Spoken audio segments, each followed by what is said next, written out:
ব্রাজিলের Rio de জেনেইরোর আকাশে drone ফুটেজে ধরা পড়েছে ২০ মিটার পর্যন্ত লম্বা টেলিপোড পামের বিরল ফুল।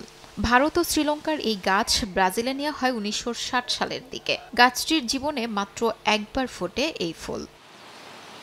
রিও গার্ডেনের লিভিং কালেকশন প্রধান জানান, পরিপক্কতার পর পরিবেশ অনুকূল হলেই পাম্পটি হাজার হাজার ফল ধরায়। ফুল ঝরার ১ বছরের মধ্যেই গাছটি শুকিয়ে মারা যায়। এটাই তার স্বাভাবিক জীবনচক্র। ৩টি টেলিপটের মধ্যে ২টি এখন ফুলে ভরা, আরেকটি মাত্র ১ বছর আগে লাগানো।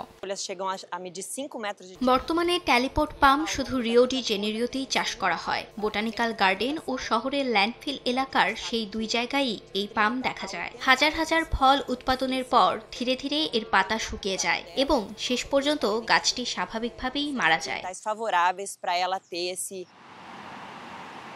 আতেরেদো ফ্লামেঙ্গো পার্কেও একাধিক টেলিপড পাম ফুটতে শুরু করেছে। সব গাছে একই বছরে ফুল আসে না, কারণ প্রতিটি পরিপক্কতা, পরিবেশ ও বয়স আলাদা। ২০১০ সালের পর এই প্রথম রিওতে এমন বিরল দৃশ্য ধরা পড়েছে আবার। বোটানিক্যাল গার্ডেন এরই মধ্যে আগের ফুল ফোটা গাছ থেকে তৈরি করেছে চারা। ফুল ঝরার পর গাছ কেটে ফেলা হলেও নতুন চারা রোপণ করে প্রজাতিটি টিকিয়ে রাখার পরিকল্পনা চলছে। শিউলি রোজা, সময় সংবাদ।